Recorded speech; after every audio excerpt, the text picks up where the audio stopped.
The old man stood in a cornfield somewhere in Iowa, his weathered hand trembling as it touched the fuselage of an airplane that should not be here. Paint peeled from metal that once bore no insignia, no weapons, no purpose beyond spreading chemicals across farmland under a summer sun. But this plane killed someone he loved, and this plane impossibly saved his life. His name was Robert Harrison. Friends called him Bob. He was 82 years old, and he had spent 56 of those years trying to understand how a machine designed to spray pesticide became the weapon that defined his entire existence. The camera pulled back. We saw the full aircraft now. An Air Tractor 802, squat and ungainly, its high wing configuration giving it the silhouette of something that belonged on a 1940s propaganda poster rather than a modern battlefield. There were no missiles visible today, no gun pods, no targeting systems, just bare metal and fading paint and the ghosts of 1,000 missions nobody would ever read about in history books. Bob Harrison turned to face the camera. His eyes were the color of winter sky, pale blue and distant. When he spoke, his voice carried the flat matter of fact tone of a man who had looked death in the face so many times that fear became just another instrument reading to monitor and correct. "This is the plane that killed him," Bob said, "and this is the plane that saved me."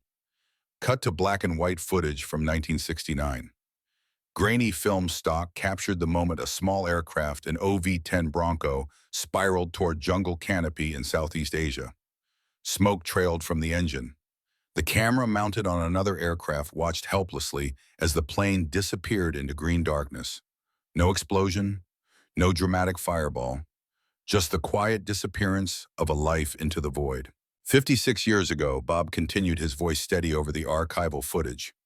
"My brother died in a crop duster over Vietnam. Today, America just bought 75 more. And I need to tell you why that is the most important thing our military has done in half a century." The year was 2025. We were standing in the present, looking backward through decades of war and loss and slowly dawning understanding.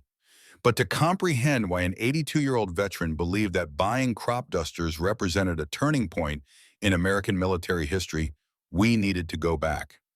Back to when Bob Harrison was young. Back to when his brother Jim was still alive.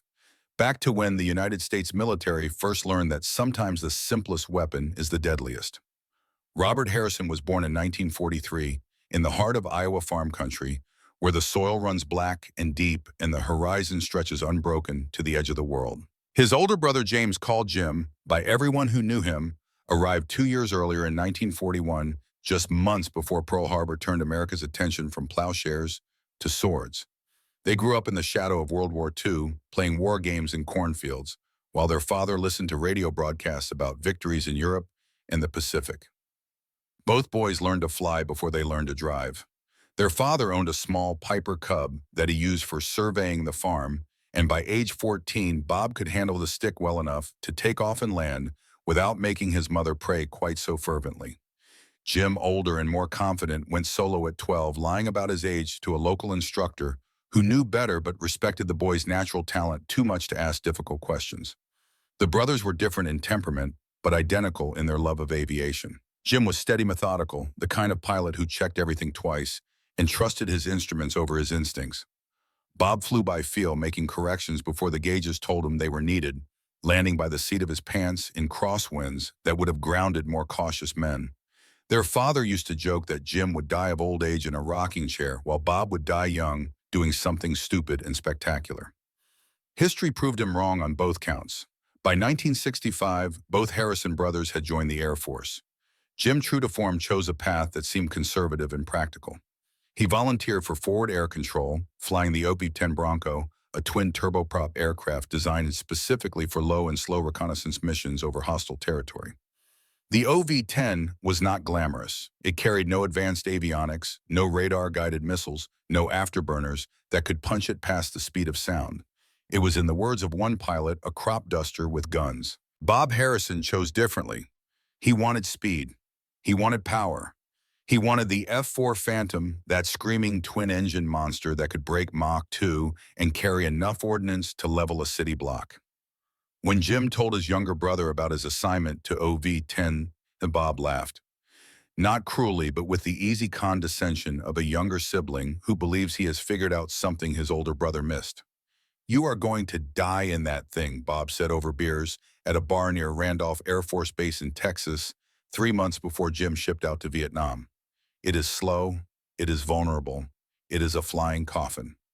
Jim Harrison sipped his beer and smiled the patient smile of someone who knows something you do not yet understand. "Maybe," Jim said, "but when some grunt is pinned down and screaming for air support, I will be overhead in 5 minutes.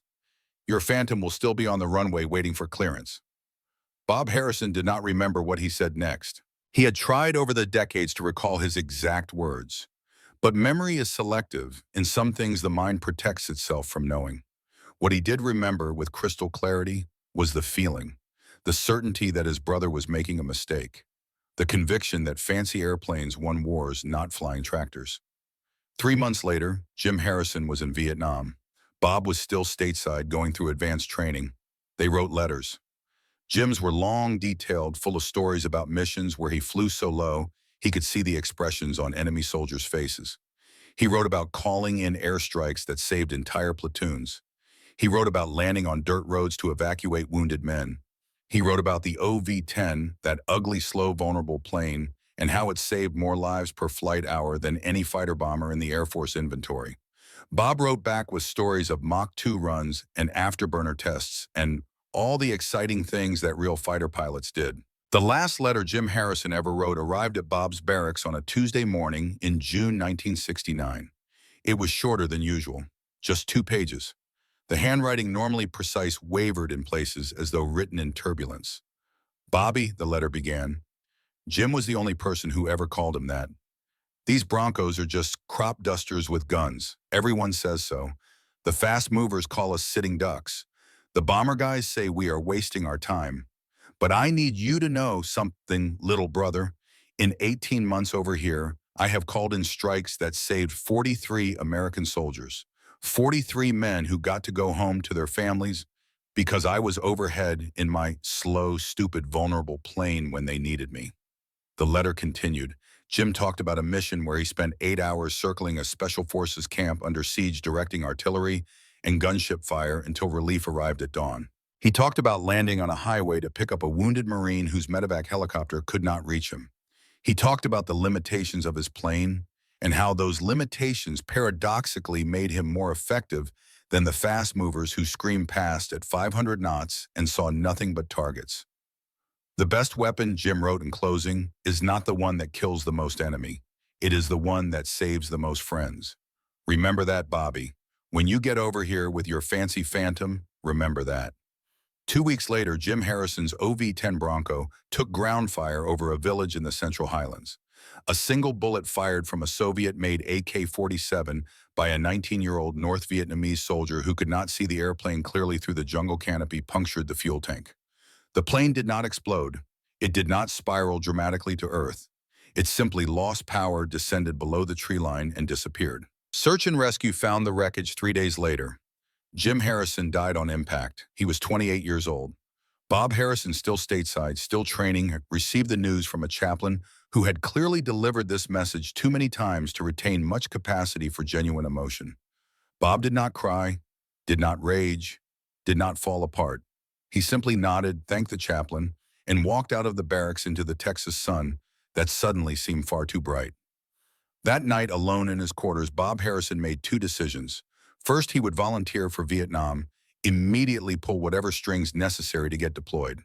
Second, he would never ever fly a slow plane.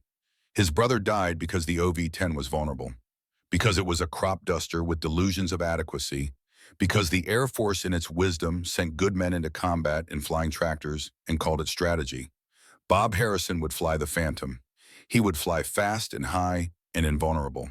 He would kill the enemy from altitudes where ground fire was nothing but mosquito bites against titanium skin. He would never, under any circumstances, put himself in the kind of danger that killed his brother. This decision would define the next 30 years of Bob's life, and it was completely, tragically, magnificently wrong. But that realization would not come for decades. First, there would be a brief deployment to Vietnam in late 1969, where Bob's F-4 Phantom flew a handful of missions before the drawdown began. The war ended before he could prove anything to himself or Jim's memory. Then there would be peace of a sort, and a long career in the peacetime Air Force, teaching young pilots the gospel of speed and altitude. Then there would be retirement in 2000 at age 57, with a chest full of medals and a quiet, gnawing certainty that something about his entire career had been fundamentally mistaken. And then in 2002, at age 59, Bob Harrison did something that surprised everyone who knew him, including himself. He volunteered for a secretive unit within Special Operations Command. The unit flew a plane called the U-28A Draco. And the U-28A Draco was in every meaningful sense a crop duster with guns. The U-28A started life as a Pilatus PC-12, a Swiss design and single-engine turboprop used primarily for corporate transport and air ambulance work. SOCOM took the basic airframe, added intelligence and surveillance equipment, installed hardpoints for weapons, and created a platform that could fly low and slow over hostile territory for extended periods. It was everything the OV-10 Bronco had been updated for the 21st century. It was, in other words, exactly the kind of plane that killed Bob Harrison's brother. Why did he volunteer? Bob has asked himself this question 10,000 times over the past 23 years. The easy answer is that he wanted to understand what Jim saw in these ugly, vulnerable, slow aircraft. The harder answer is that somewhere deep in his soul, beneath the layers of training and doctrine and carefully constructed self-image, Bob Harrison knew his brother was right.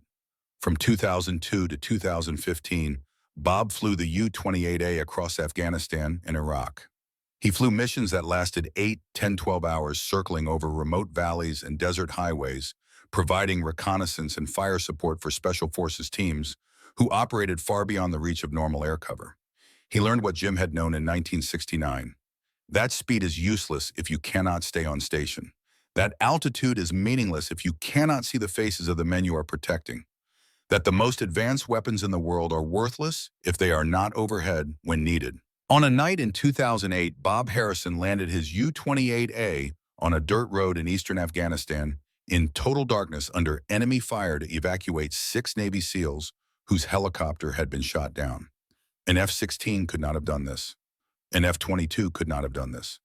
A B-2 bomber with all its stealth technology and billion-dollar price tag could not have done this. Only the crop duster could do this. One of those 6 SEALs was a young captain named Marcus Webb. 17 years later, in the spring of 2024, General Marcus Webb would knock on the door of Bob Harrison's farmhouse in Cedar Rapids, Iowa, and ask the 81-year-old veteran to help him convince America to buy 75 crop dusters. But that is getting ahead of the story. First, we need to understand what happened between 2015, when Bob retired for the second and supposedly final time, in 2024, when the past came calling in the form of a man whose life Bob saved in the darkness over Afghanistan. Bob Harrison spent those 9 years in quiet obscurity. He bought a small farm outside Cedar Rapids, the same area where he and Jim grew up. He did not plant corn or soybeans. Instead, he leased the land to younger farmers and spent his days restoring vintage aircraft. Piper Cubs, mostly. The same kind of plane his father flew. Simple machines from a simpler time when flying was about stick and rudder and the feel of wind over wings. He did not speak much about his service. Not about Vietnam, which ended before he could fly more than a dozen missions. Not about the years teaching at Nellis Air Force Base. And especially not about the 13 years flying the U-28A, which remained largely classified and would for decades to come. His neighbors knew he was a veteran. They knew he could fly. But they did not know about the missions, the close calls, the nights when Bob Harrison kept entire Special Forces teams alive by the simple act of remaining overhead when faster, fancier aircraft had to leave for fuel. Bob lived alone. He had married once in the 1970s, but that ended quietly and without much drama after 5 childless years. He dated occasionally, but never seriously. He had friends in the veteran community, men and women, who understood certain things without them needing to be spoken.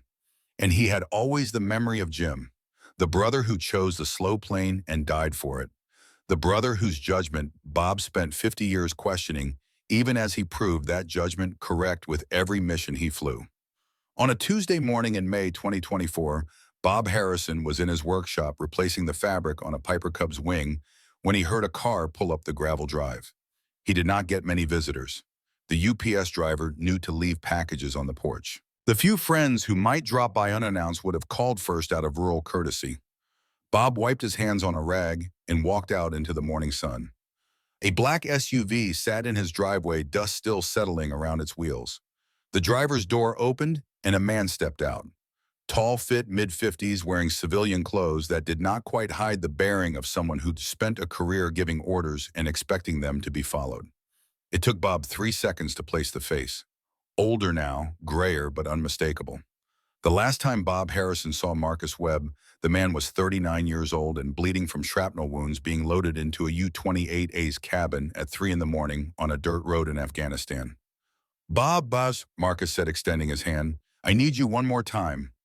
Bob shook the offered hand. Marcus Webb's grip was still firm, still confident. The handshake of a man accustomed to authority. I am 81 years old, Marcus, Bob said. My flying days are over. Marcus Webb smiled. It was not a happy expression. I do not need you to fly, the general said. I need you to convince the American people that we are not crazy. They went inside. Bob made coffee, strong and black, the way soldiers drink it. They sat at the kitchen table, the same table where Bob's mother once served dinner to 2 boys who dreamed of flying, and Marcus Webb explained why he was here. The United States Special Operations Command, SOCOM, had just awarded a contract for 75 aircraft. These were not F-35 Lightning stealth fighters, each costing over $100 million. They were not advanced drones, not hypersonic bombers, not anything that belonged in a Tom Clancy novel. They were, in the words of one senator who opposed the program, flying tractors. Marcus opened his laptop and turned it so Bob could see the screen. The image showed an aircraft in flight, its high wing and pusher propeller configuration instantly recognizable to anyone who had spent time around agricultural aviation. An air tractor 802 modified for military use, bristling with sensors and weapons hardpoints. The military designation was Sky Warden. Bob stared at the screen. He felt something cold settling in his chest, spreading outward like frost on glass. That airplane looked almost identical to the OV-10 Bronco. The same ungainly profile, the same crop duster DNA, the same design philosophy that got Jim Harrison killed in 1969. You want me, Bob said slowly, to sell the American people on the same kind of plane that killed my brother. Marcus Webb closed the laptop. For a long moment, he said nothing.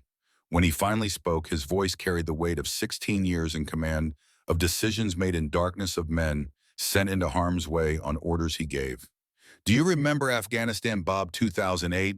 That dirt road where you landed to pick us up? Bob remembered. He would remember that night until the day he died. You were flying a U-28A, Marcus continued. Also a crop duster, basically. And you landed that plane in total darkness with Taliban fighters 300 meters away because a helicopter could not reach us and an F-16 could not land. You saved 6 lives that night because you were flying the right plane. Not the fastest, not the most expensive. The right one. Jim died flying the right plane, Bob said quietly. Jim saved 43 men flying the right plane, Marcus countered. I checked the records. 43 confirmed saves in 18 months of combat. That is not dying in vain, Bob.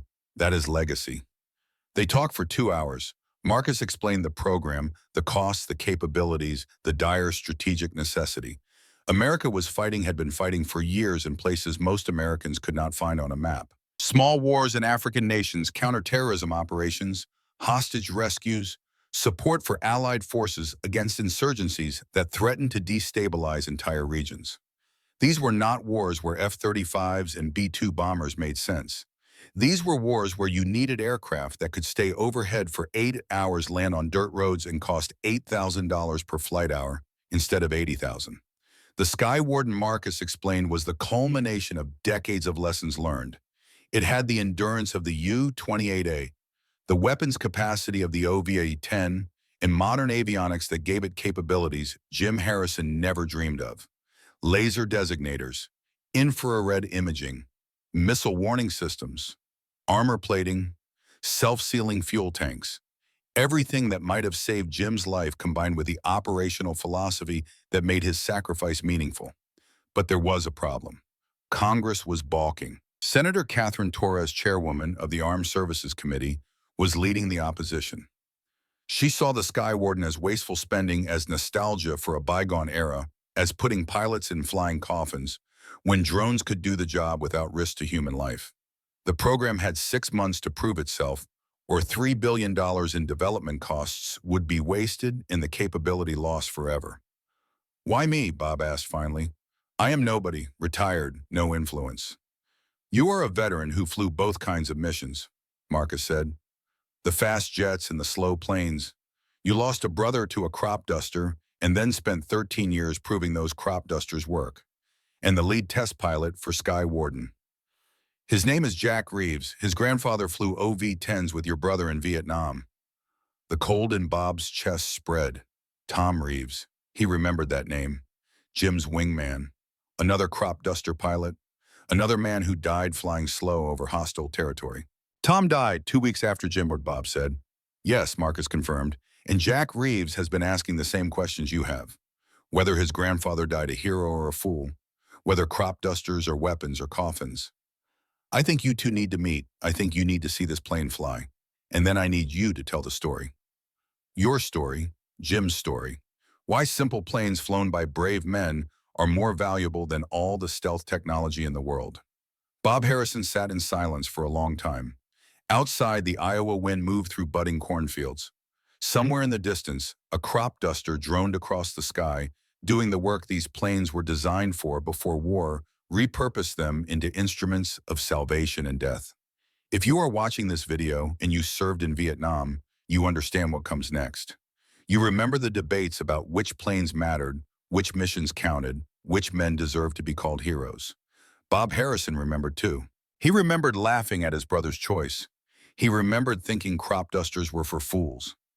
He remembered 50 years of guilt and slowly dawning understanding that maybe, just maybe, Jim knew something Bob did not. I will come, Bob said finally. I will see the plane. I will meet this Jack Reeves. But I am not making any promises about selling anything to anybody. Clear, clear, Marcus said. They finished their coffee in silence, two old soldiers united by missions past and the knowledge that some debts can never truly be repaid, only honored in the carrying forward. And so it was that on a morning in June 2024, Bob Harrison drove to the airport and boarded a military transport bound for Eglin Air Force Base in Florida, where he would see for the first time the airplane that represented both his greatest fear and his brother's vindication. He did not know then that this trip would change how he understood not just his brother's death, but the entire arc of his own life. He did not know that he was about to meet people whose losses mirrored his own, whose questions echoed across generations. He did not know that in 6 months he would deploy to Africa as an 81-year-old observer, watching crop dusters save thousands of lives in ways that billion-dollar stealth bombers never could. All Bob Harrison knew, sitting in that transport with the engines thrumming and the future uncertain, was that after 56 years of running from his brother's memory, he was finally terrifyingly flying toward it.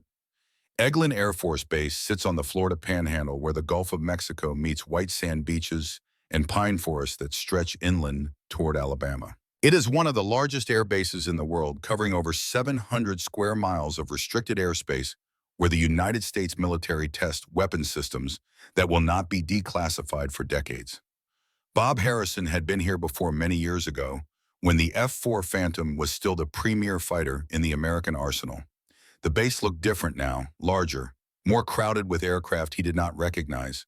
The transport landed at 1400 hours on a June afternoon, when the temperature hovered near 90 degrees and the humidity made breathing feel like drowning. Bob descended the ramp into a wall of heat that struck him like a physical blow. He was not as young as he used to be. 81 years meant the body complained about things it once accepted without comment. A staff car waited on the tarmac. The driver, a young airman who looked about 12 years old to Bob's aged eyes, saluted crisply and opened the rear door. Bob returned the salute out of habit, climbed in, and let the blessed air conditioning wash over him, while the driver navigated through the base toward a section marked on signs as Restricted Area Alpha 7. They passed rows of parked aircraft, F-35s sleek and angular, looking more like spacecraft than airplanes.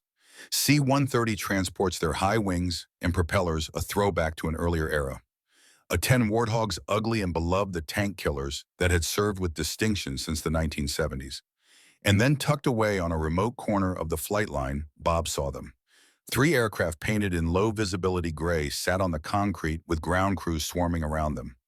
Even from a distance, Bob recognized the silhouette.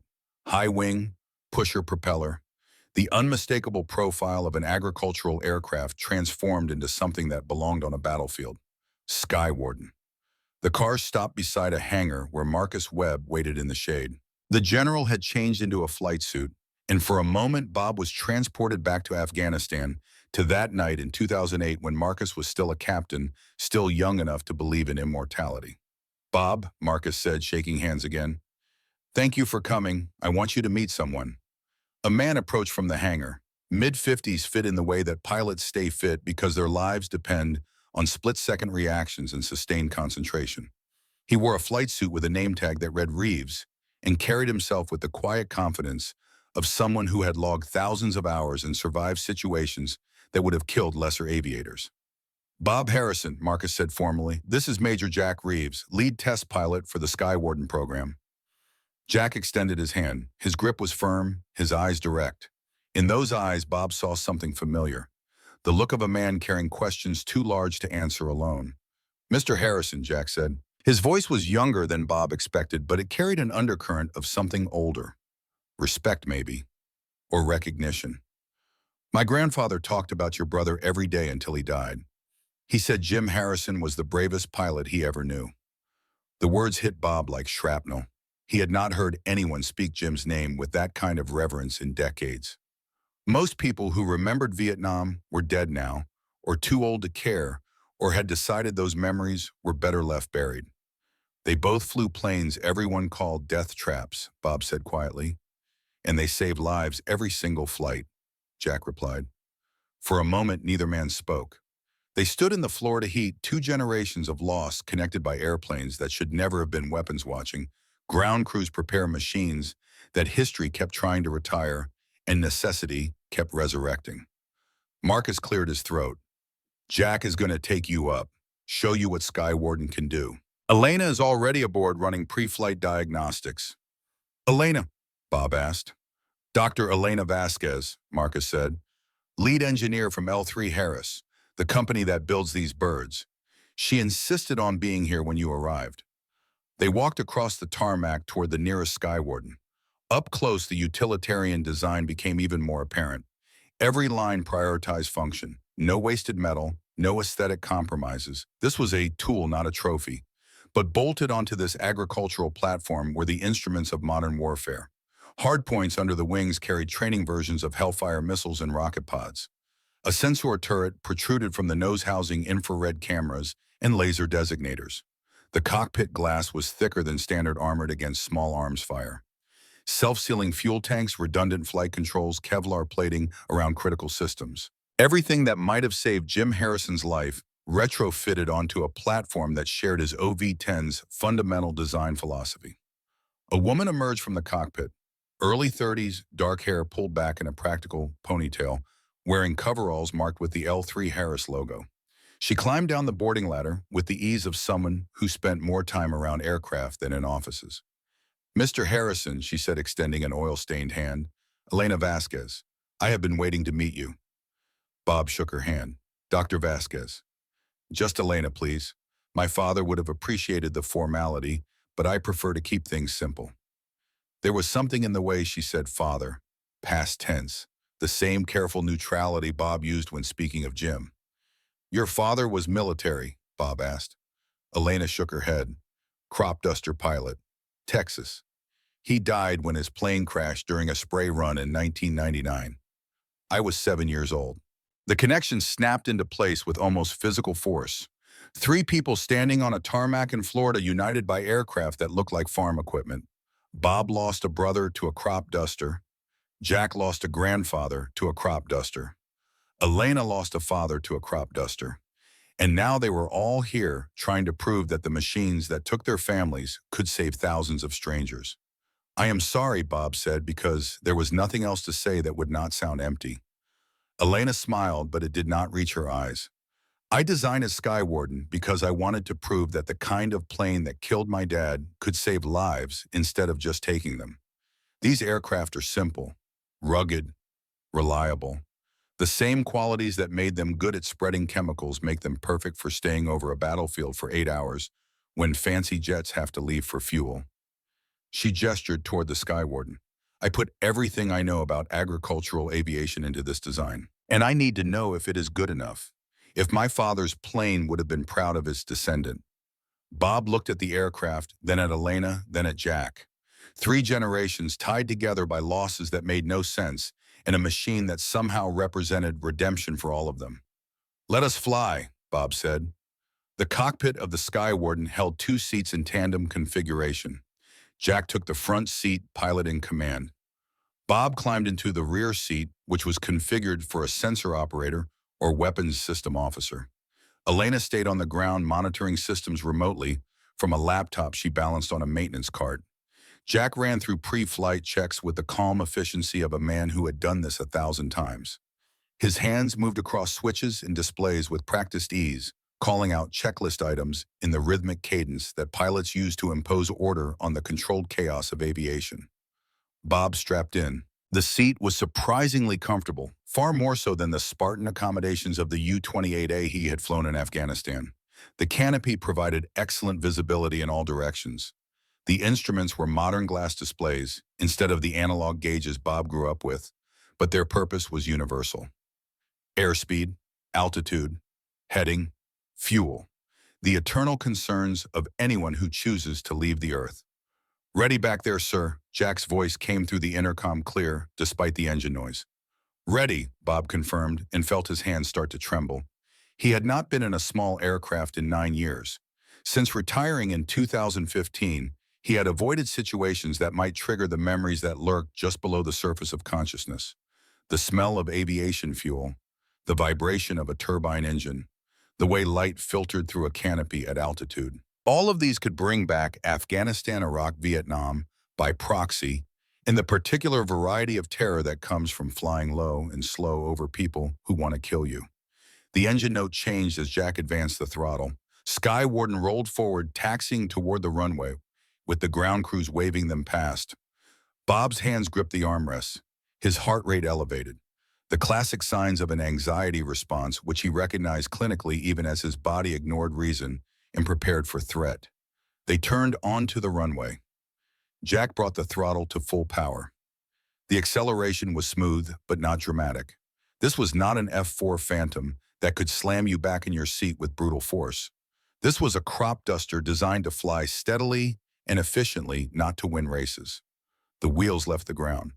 Bob felt the familiar sensation of flight that moment, when the aircraft transitions from being a vehicle that rolls on wheels to one that swims through air. They climbed over the Gulf of Mexico, turning south toward restricted airspace where Jack could demonstrate capabilities without civilian aircraft getting nervous.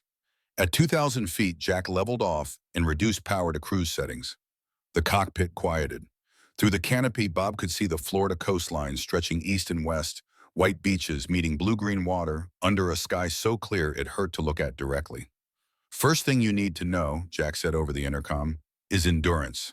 We took off with full fuel 30 minutes ago. We can stay airborne for another 7.5 hours. No refueling, no returning to base. Just continuous presence over whatever piece of ground needs watching. He banked the aircraft, gently demonstrating handling characteristics. She flies like a dream, stable, responsive. You can hand fly her for hours without getting tired, and if someone shoots at us, Jack pressed a button. Flares deployed from dispensers under the wings bright points of heat that would decoy infrared-guided missiles. We have countermeasures, missile warning systems, armor plating around the cockpit and engine, self-sealing fuel tanks. Everything your brother's OV-10 did not have. Bob said nothing. His throat had tightened. Memories were flooding back. Not of his own flights in the U-28A, but older memories. Second-hand memories constructed from Jim's letters, from accident reports Bob had obtained through Freedom of Information Act requests, from his own imagination, trying to reconstruct the last moments of his brother's life. Jim's OV-10 had no missile warning system, no armor, no countermeasures, just aluminum skin and the pilot's vigilance against threats that came without warning from jungles below. A single bullet in the fuel tank, a slow leak, decreasing power, the engine coughing. Jim would have tried to maintain altitude to reach friendly territory, but the numbers are unforgiving. Fuel feeds, engine feeds, power feeds, altitude. Take away the fuel and gravity becomes an enemy no amount of skill can defeat. Mr. Harrison, Jack's voice carried concern. Sir, are you okay? Bob realized his breathing had become rapid and shallow. Classic hyperventilation. He forced himself to slow down, to breathe deeply, to ground himself in the present rather than the past. I am fine, Bob lied. Just been a while. Jack did not press the issue. He continued the demonstration, showing how Sky Warden could loiter at low altitude, how the sensor package could track targets day or night, how the weapon systems integrated with modern precision munitions to deliver firepower with minimal collateral damage. He flew low over the water down to 200 feet where Bob could see individual waves and feel the way ground effect cushioned the aircraft's flight. At this altitude in this airplane, Bob Harrison was flying exactly the kind of mission that killed his brother. Low, slow, vulnerable. And yet he was still alive. The aircraft hummed around him, stable and confident, doing what crop dusters had always done best. Staying airborne for hours, covering ground methodically, being present when presence mattered. They flew for 90 minutes. By the time Jack turned back toward Eglin, Bob's trembling had stopped. Something had shifted inside him. Some knot of tension that had been tied for 56 years, just beginning to loosen. They landed smoothly. Jack taxied back to the hangar where Elena waited with her laptop and an expression that managed to combine professional satisfaction with personal vulnerability. All systems performed within specifications, she announced as they climbed out. How did she feel? Jack looked at Bob, deferring the question to the passenger. Bob stood on the tarmac, feeling the heat rise from concrete, looking at this ungainly aircraft that should not exist and certainly should not work as well as it did. He thought about Jim, about Tom Reeves, about Elena's father spreading chemicals over Texas farmland, about all the men who flew slow when the doctrine demanded fast, who stayed low when the manual said high, who chose vulnerability in service of effectiveness. It felt, Bob said slowly, like something my brother would have loved. Elena's expression transformed. For a moment, she looked like she might cry. Then she took a breath and became professional again. Good, because we have a problem, and I need both of you to help solve it. They moved into the hangar, out of the heat, into the relative cool of concrete and metal, and the smell of hydraulic fluid. Elena opened her laptop on a workbench and pulled up a series of documents. The Sky Warden program has enemies, she said without preamble. Powerful enemies. Senator Catherine Torres is leading the opposition. She chairs the Armed Services Committee. She thinks we are wasting $3 billion on obsolete technology. She has been giving interviews to every media outlet that will listen, calling Sky Warden a flying coffin, saying we are going to get pilots killed. Jack crossed his arms. Torres does not understand asymmetric warfare. She still thinks the only threats that matter are peer adversaries with advanced air defenses. She does not care about the 23 countries where we are actually fighting. It is more than that, Elena said. Torres is personal about this. Her father was a B-52 pilot in Vietnam. He believed in overwhelming firepower, big bombs, high altitude. She inherited that worldview. She genuinely thinks that slow aircraft are suicide machines. Bob felt something click into place. Torres, California. What was her father's first name? Elena checked her notes. Miguel Torres. He flew a full tour in Vietnam, survived, retired as a colonel in 1985. Bob sat down heavily on a nearby stool. The universe was smaller than anyone wanted to believe, folding back on itself in ways that would seem contrived in fiction, but happen constantly in the tight-knit community of military aviation. June 12, 1969, Bob said quietly. A B-52 on a strike mission over Laos. An OV-10 pilot spotted a SAM site that the bomber's radar missed, called off the strike, saved the entire crew. That pilot was my brother. The B-52 pilot he saved was Miguel Torres. Silence fell over the hangar. Elena stared at her laptop. Jack looked at Bob with something like awe. Marcus Webb, who had been listening from the hangar entrance, walked over slowly. You are certain? Marcus asked. I read Jim's after-action reports 1,000 times, Bob said. After he died, I obtained every document I could find. That mission was one of his last. He got a Distinguished Flying Cross for it. The citation mentioned saving a B-52 crew. I never knew the names, they were classified. But it was June 12th, 1969, 2 weeks before Jim died. Marcus pulled out his phone, made a call, spoke briefly in the clipped language of someone giving orders. When he hung up, his expression was grim. I'm going to confirm this through official channels, he said. If it checks out, this changes everything. Senator Torres is trying to kill a program that is built on the legacy of a man who saved her father's life. She just does not know it yet. Why would you hide that from her? Bob asked. Because if we tell her now, she will think we are manipulating her, Marcus said. This has to come out naturally, in testimony, on record, where she cannot dismiss it as a political ploy. Elena closed her laptop. We have 6 months to prove Sky Warden works. Congress convenes hearings in July. If we cannot demonstrate operational success by then, Torres will have the votes to cancel the program. Then we demonstrate success, Jack said simply. Bob looked at the three of them. Marcus the general who bet his career on crop dusters. Jack the pilot trying to prove his grandfather died a hero. Elena the engineer who turned grief into aeronautical achievement. And himself an old man who spent 50 years running from his brother's choice only to discover that choice was vindicated by history. What do you need from me? Bob asked. Marcus smiled. Come to the hearings. Testify. Tell them what you just told us. Let Congress know that the program they want to kill exists because men like your brother proved with their lives that sometimes the simple weapon is the right weapon. Before Bob could answer, Elena's phone buzzed. She glanced at it and her expression changed. Not fear exactly, but concern shading into alarm. We have a situation, she said, turning the phone so they could all see. A news alert scrolled across the screen. CNN breaking news. Senator Catherine Torres announces emergency hearings on Sky Warden program. Questions raised about safety and strategic value. Vote scheduled for August. They moved up the timeline, Marcus said. We do not have 6 months. We have 6 weeks. If you served in the military during any era, you understand what this moment feels like. The sudden compression of time. The realization that plans made carefully must now be executed hastily. The knowledge that mistakes made in haste can have consequences that echo for decades. Bob Harrison understood this perfectly.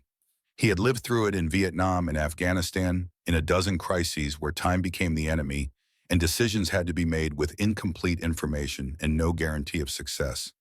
Then we have 6 weeks, Bob said. What is the plan? Marcus looked at Jack, then at Elena, then back at Bob. The plan is to deploy. Take Sky Warden to Africa. Run operational missions. Prove that this aircraft can do things that no billion-dollar stealth fighter can do. And hope that reality is more convincing than politics. Elena shook her head. You cannot deploy Bob. He is 81 years old. The insurance alone would be... I am not asking for permission, Bob interrupted. Jim died proving these aircraft work. I am not going to let his legacy die because some senator is too proud to admit her father survived because of a crop duster pilot. If Sky Warden deploys, I deploy. As an observer. As whatever title keeps the lawyers happy. But I am going. Jack grinned. It was the first genuine smile Bob had seen from the younger pilot. My grandfather would have liked you, Mr. Harrison. Call me Bob, and your grandfather and my brother would have liked Sky Warden, so let us make damn sure it succeeds. They stood in the hangar while the Florida sun beat down outside and the future compressed from months into weeks. 3 aircraft sat on the flight line, gray and ungainly, looking like they belonged over cornfields rather than battlefields. But appearances, as Bob Harrison was learning after 8 decades of life, meant nothing. Purpose was what mattered. Effectiveness was what counted. And sometimes the plane that looked like a flying tractor turned out to be the weapon that changed everything. What none of them knew standing in that hangar making plans was that Senator Catherine Torres was at that moment in Washington preparing testimony that would attack not just Sky Warden, but the entire philosophy it represented. That she was calling witnesses who would argue passionately and with data to support them that unmanned drones made aircraft like Sky Warden obsolete. That she genuinely believed with the certainty of someone whose worldview was shaped by a father's narrow escape from death, that putting pilots in slow aircraft was tantamount to murder. And what Senator Torres did not know, could not know until the moment it was revealed to her in front of cameras and congressional colleagues and the watching world, was that the pilot she was about to condemn as reckless and obsolete was the same pilot who saved her father's life 54 years ago. But that revelation was still weeks away. First, there would be preparation, training, the bureaucratic nightmare of deploying 3 experimental aircraft to a combat zone. And Bob Harrison, 81 years old and tired, in ways that had nothing to do with age, would have to decide if he was ready to return to the kind of war his brother never came home from. He looked at Sky Warden one more time before leaving the hangar, studied its lines, memorized its proportions. This was Jim's plane, not literally but spiritually. The descendant, the evolution, the proof that his brother's judgment, mocked and dismissed, had been correct all along. "I am ready." "Already," Bob said to no one in particular, and to everyone who mattered.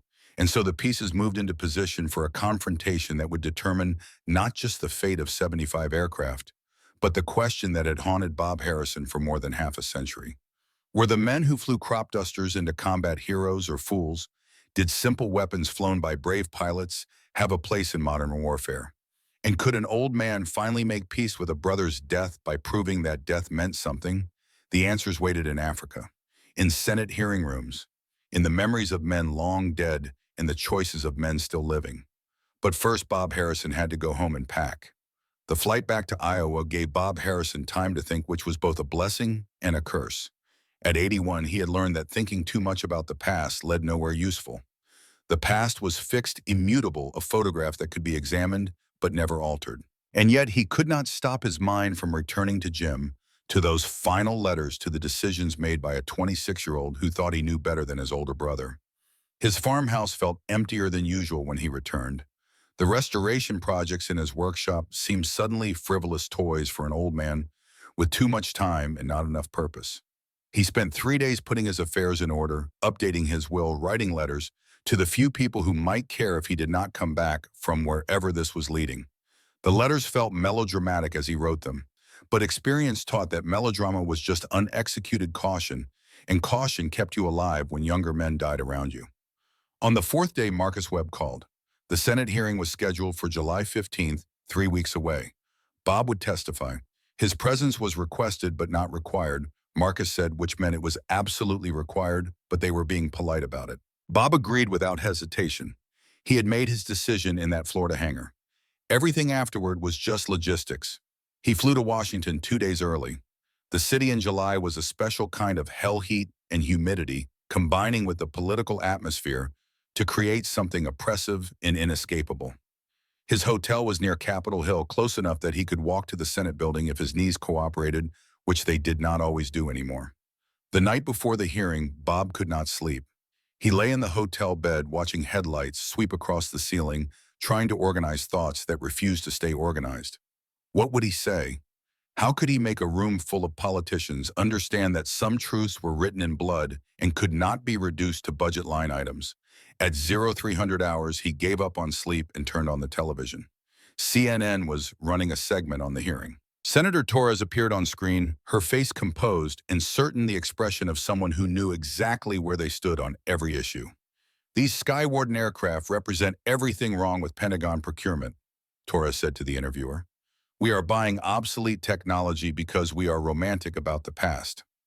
My father flew in Vietnam. He saw what happened to pilots in slow aircraft. They died. Simple as that. And I will not authorize spending $3 billion to kill more pilots just because some general has nostalgia for World War II." The interviewer asked about operational requirements, about asymmetric warfare, about all the careful arguments Marcus and his staff had prepared. Torres dismissed them with practiced ease. She had talking points, and she used them like weapons, sharp and effective. Bob turned off the television. He understood what he was up against now. Not malice, not stupidity, but certainty. Senator Torres was certain she was right, and certainty was harder to defeat than any argument, because certainty did not need evidence. It was self-sustaining.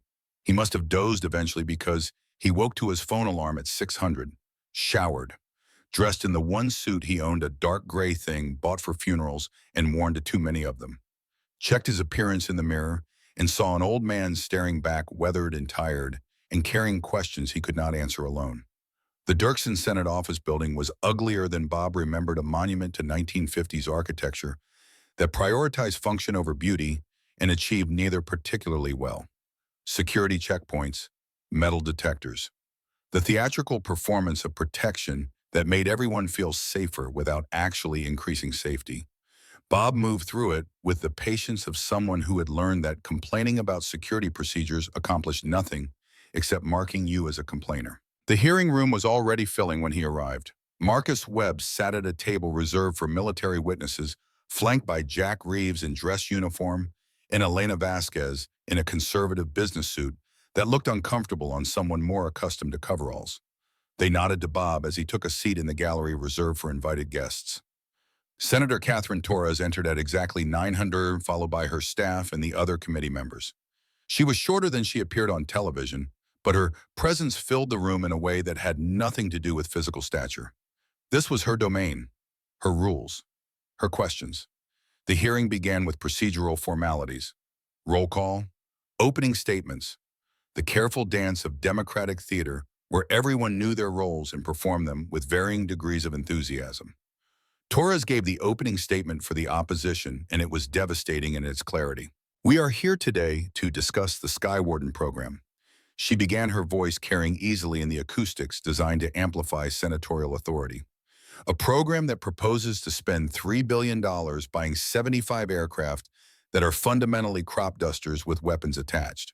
The proponents will tell you these aircraft fill a vital role, that they provide capabilities no other platform can match. But I want this committee to remember one simple fact. In Vietnam, we lost hundreds of pilots flying slow aircraft over hostile territory.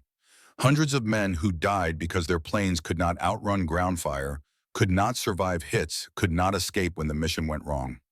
She paused, letting the number sink in. Hundreds, not dozens.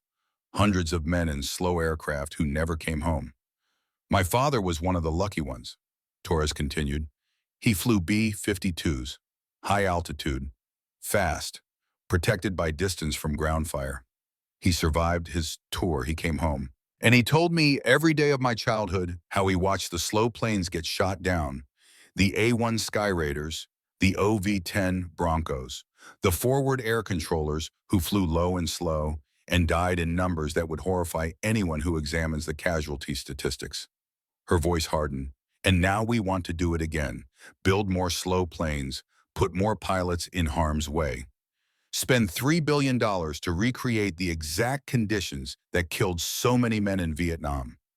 I cannot support this. I will not support this. And I believe this committee, when presented with the facts, will vote to terminate the Sky Warden program. She sat down. The silence that followed felt heavy, weighted with the names of dead pilots who could not testify in their own defense. Marcus Webb was called first to present the military's case. He spoke about operational requirements about the 23 countries where SOCOM was currently engaged, about the need for aircraft that could loiter for 8 hours over remote battlefields where no other air support was available. He presented data on cost per flight hour, on mission success rates, on the fundamental difference between Vietnam-era technology and modern defensive systems. It was a good presentation, competent, professional, utterly unconvincing to anyone who did not already agree with him. Senator Torres began her questions with surgical precision. General Webb, how many Sky Warden aircraft have been shot down in testing? None, Senator, but we have not yet deployed to hostile environments. How many will be shot down when you do deploy? That is impossible to predict with certainty, but you acknowledge they will be vulnerable to ground fire. All aircraft are vulnerable to some degree. Sky Warden has countermeasures armor-redundant systems. The OV-10 Bronco had countermeasures too, General, and we lost 48 of them in Vietnam, 48 aircraft, hundreds of crew members dead or captured. At what point do we learn from history instead of repeating it? Marcus had no good answer to that. No one did. The casualties were a matter of record. The only question was whether those casualties had been worthwhile, and that was a moral judgment no amount of data could settle. Jack Reeves testified next. He spoke about flying Sky Warden, about its handling characteristics, about the confidence he felt in the aircraft's ability to survive and complete missions. He was earnest and honest and young enough that his passion showed through the military formality. Torres destroyed him gently. Major Reeves, your grandfather flew OV-10s in Vietnam. Is that correct? Yes, ma'am. and he was killed in action, shot down over Laos. Yes, ma'am. So you are asking this committee to approve an aircraft similar to the one that killed your grandfather. Do you not see the irony? Jack's jaw tightened. Senator, my grandfather saved dozens of lives flying that aircraft. He died doing exactly what he trained to do, protecting men on the ground who had no other support. I am honored to fly an aircraft that continues his legacy. Even if it gets you killed. Yes, ma'am, some missions are worth the risk. Torres shook her head. That is very brave, Major. It is also exactly the kind of thinking that got 400 pilots killed in Vietnam flying aircraft that should never have been in combat. Elena Vasquez was called next.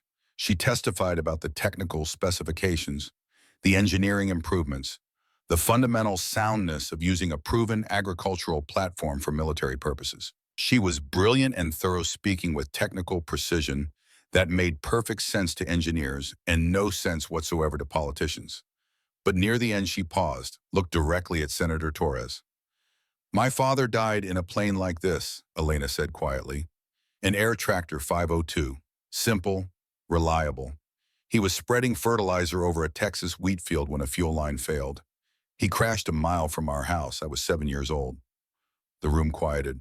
I could have spent my career hating these planes, blaming them, but instead I studied them.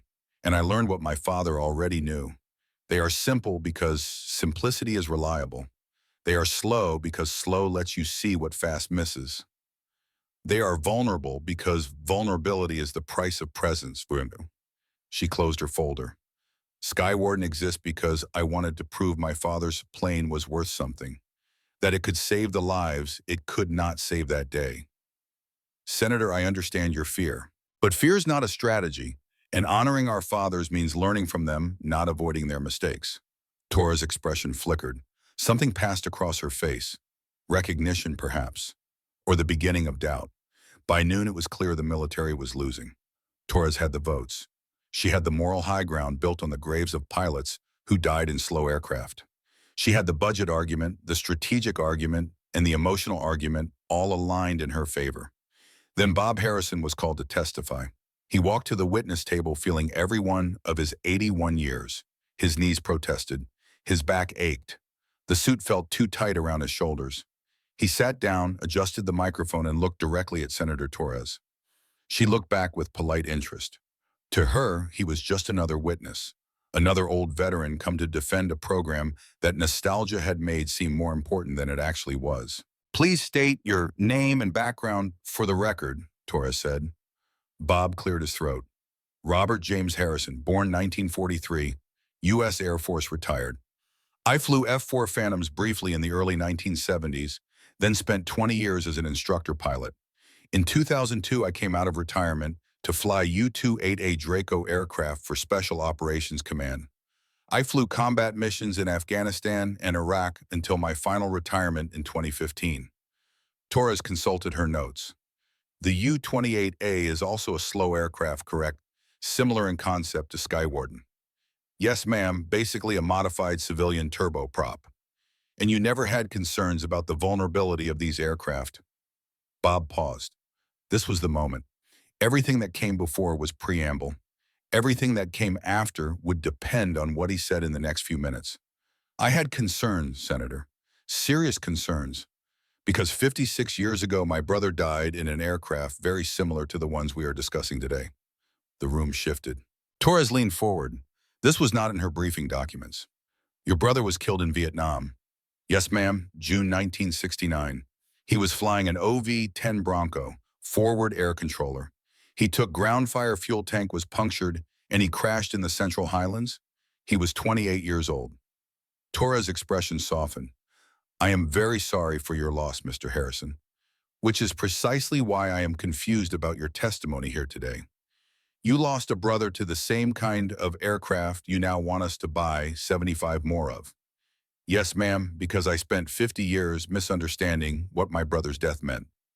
Bob took a breath. The room was completely silent now, even the stenographers frozen in anticipation of something they sensed was coming. My brother's name was James Harrison. Everyone called him Jim. He wrote me letters from Vietnam, long letters about his missions, about the men he supported, about what it meant to fly low and slow over hostile territory. I thought he was being reckless. I thought he should have chosen a different aircraft. Something fast, something safe, something that would let him come home. His voice roughened. I was wrong. In 18 months of combat, Jim Harrison called in airstrikes that saved 43 American soldiers. 43 confirmed saves. Men who went home to their families because my brother was overhead in his slow, vulnerable crop duster when they needed him. Torres started to speak, but Bob continued. My brother got shot at 89 times, Senator. He got hit 6 times before the one that killed him. But he kept flying, kept protecting the men on the ground, because that was the mission. Not survival, not safety, but being there when Americans needed air support and no one else could provide it. He pulled a document from his jacket pocket, unfolded it carefully. The paper rattled slightly as he smoothed it flat, but his voice stayed steady. June 12, 1969. An OV-10 pilot spotted a surface-to-air missile site that a B-52's radar missed. That pilot called off a strike mission, saved the entire bomber crew from being shot down over Laos. That pilot was my brother. The B-52 pilot he saved was Captain Miguel Torres. The silence in the room became absolute. Torres had gone very still. Your father, Bob said quietly, looking directly at the senator. My brother saved your father's life 2 weeks before he died. He got a Distinguished Flying Cross for that mission. The citation is classified, which is why you never knew. But it happened, and your father survived Vietnam, came home, raised a family, because a man in a crop duster saw what the fancy radar could not. Torres' face had lost color. She opened her mouth closed, it opened it again. No words came out. Bob pressed on. For 50 years, I thought my brother was a fool for flying that plane. I thought he died because he made a bad choice, because he valued some abstract idea of service over his own survival. But I was the fool, Senator, because Jim understood something I did not. The best weapon is not the one that keeps you safest. It is the one that does the job. He gestured toward where Marcus, Jack, and Elena sat. These people are not asking you to repeat Vietnam's mistakes. They are asking you to learn from Vietnam's successes.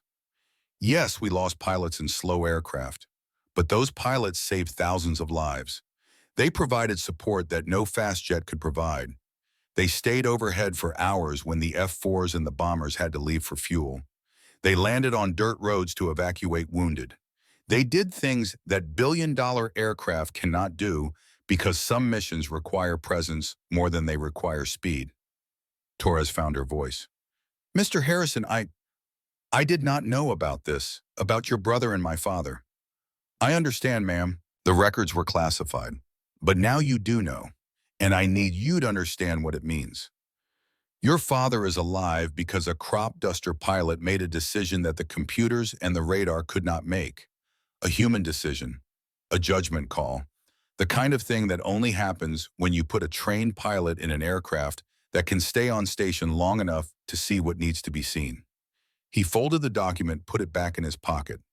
Sky Warden is not my brother's plane. It is better, safer, more capable. It has armor and countermeasures and technology Jim never dreamed of. But it has the same core philosophy. Stay overhead, protect the troops, be there when no one else can be. And yes, that means risk. Yes, pilots might die, but pilots sign up knowing the risk.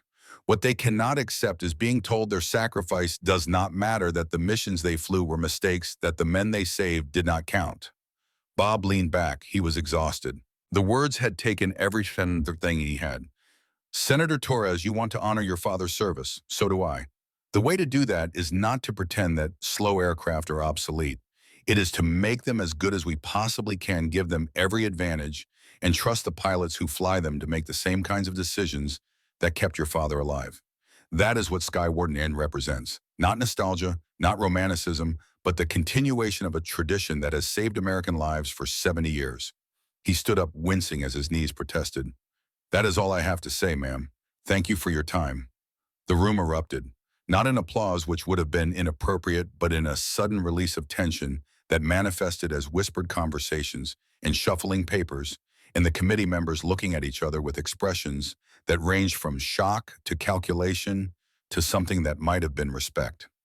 Senator Torres called a recess. 30 minutes. She left the hearing room quickly, followed by her chief of staff, and did not look at anyone as she passed.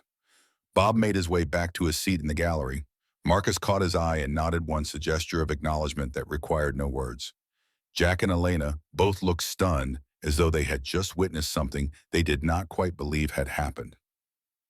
The 30-minute recess stretched to an hour, then 90 minutes. The committee members returned individually, conferring in small groups, the body language of political calculation visible to anyone who knew how to read it. When Torres finally returned, her eyes were red. She had been crying, Bob realized. Crying and probably making phone calls to family, to historians, to anyone who could confirm what Bob had told her. She called the hearing back to order. Her voice was steady but different somehow, stripped of the certainty that had characterized her earlier statements. This committee will take a 1-week recess to review new information that has come to light, Torres announced. When we reconvene, we will hear additional testimony about the operational history of forward air control aircraft in Vietnam and subsequent conflicts. I have also requested that the Air Force declassify certain mission records from June 1969, which will be reviewed in executive session. She paused, looked directly at Bob. Mr. Harrison, thank you for your testimony. This committee is adjourned. The gavel came down. Politicians filed out. Reporters surged forward, trying to get statements from anyone involved. Bob ignored them all. He walked out of the Senate building into the July heat and kept walking until he found a park bench where he could sit and breathe and try to process what had just happened. Marcus found him there 20 minutes later, Jack Reeves walking beside him. The general and the pilot sat down without asking permission, and for a while all three sat in silence. 3 generations of men connected by crop dusters, watching tourists photograph monuments to wars that never involved planes like the ones they flew. That was the bravest thing I have ever seen, Marcus said finally. Bob shook his head. It was just the truth. Should have told it 50 years ago. Would anyone have listened 50 years ago? Probably not. They sat some more. Pigeons pecked at the ground near their feet. Somewhere in the distance, a tour guide explained the significance of a building that probably did not deserve the significance attributed to it. Jack spoke for the first time since sitting down. My grandfather would have done what you did today, Mr. Harrison. Stood up, told the truth. Even when it hurt. Bob looked at the younger pilot, saw Tom Reeves in the set of his jaw, the steadiness of his gaze. Your grandfather did not get the chance to defend what he believed in. I am doing this for him too. Then we go to Africa together, Jack said. All of us. And we prove they were right. All of them. What happens now? Bob asked. Now we wait for Torres to decide if she believes her father's life was worth a crop duster pilot's sacrifice, Marcus said. If she does, we get our program. If she does not, Sky Warden dies and we start over with something else. And if the program dies, then Jim's legacy dies with it. And every lesson we learned from Vietnam, from Iraq, from Afghanistan, about the value of presence over speed gets forgotten for another generation. Bob considered this. No pressure then? Marcus laughed, brief and sharp. No pressure at all. Just the future of American air support for the next 50 years, riding on whether one senator can admit her worldview might be incomplete. They sat for another few minutes, then Marcus stood. We deploy in 3 weeks regardless of what Congress decides. Sky Warden is going to Africa for operational testing. The question is whether we will have support or be doing it as a rogue operation that ends everyone's career. I am still coming, Bob said. I know. Elena already put you on the manifest as a technical observer. The lawyers are not happy about it, but they also cannot find any regulation that specifically prohibits 81-year-old retirees from deploying to combat zones. Bob stood joints protesting. Where exactly are we deploying? Djibouti initially, Camp Lemonnier, then missions across 5 countries, Somalia, Mali, Niger, Kenya, Chad, supporting counterterrorism operations, protecting civilians, doing all the things that crop dusters are supposedly too obsolete to do. And if we succeed, we prove Torres wrong and save the program. If we fail, people die and she was right all along. They walked back toward the Senate building where Marcus had a car waiting. The July sun beat down with casual cruelty. Tourists took selfies. Government workers hurried to lunch meetings. The city continued its daily business, indifferent to the small drama playing out in hearing rooms and old men's memories. Bob Harrison thought about Africa. about deploying at 81 to a continent he had never visited to support missions he could barely imagine. He thought about Jim, who deployed at 26 to a war he did not survive. He thought about all the pilots in between, the ones who flew slow and low and came home, and the ones who did not. And he thought about Sky Warden, that ungainly crop duster waiting on a Florida tarmac, carrying the hopes of men long dead and the futures of men not yet born. 3 weeks. Then he would find out if his brother's death meant something, or if it was just one more tragedy in a long history of tragedies that added up to nothing in particular. The car pulled away from the curb. Through the window, Bob watched Washington slide past all marble and monuments and the careful cultivation of significance. Somewhere in one of those buildings, Senator Catherine Torres was learning that her father survived because of the exact kind of pilot she had spent her career trying to eliminate from the military. History was smaller than people wanted to believe, more connected, more personal. The decisions made in 1969, echoing into 2024, shaping budgets and programs, and the futures of aircraft that had not yet been built when Jim Harrison died over the Central Highlands. Bob closed his eyes and let the air conditioning wash over him. 3 weeks, then Africa, then whatever came next. What Bob did not know, sitting in that car as Washington disappeared behind him, was that 3 weeks from now, he would make a decision that would save 3,000 lives and prove his brother right in ways he could never have imagined. He did not know that Senator Torres would spend those 3 weeks reading every classified document about her father's service, and that what she found would change everything. He did not know that in Africa, the simple crop duster would do what no billion-dollar stealth fighter could do, that it would hover over a refugee camp for 8 hours, burning less fuel than a sports car on a road trip, and change the course of a war nobody was watching. He did not know about the reunion waiting for him, about the letter written 55 years ago by a man named Tom Reeves that would finally, after all this time, give Bob permission to forgive himself, about the moment when 3,000 people whose names he would never know would owe their lives to a decision he had not yet made. But that story is for what comes next. For now, Bob Harrison had made his peace with testifying, with telling the truth, with honoring Jim's memory by defending the legacy of every pilot who chose the slow plane in the hard mission. 3 weeks until deployment. 3 weeks until everything changed. 3 weeks until Bob Harrison learned that some debts can only be repaid by flying toward them. He was 81 years old and heading to war. Jim would have understood.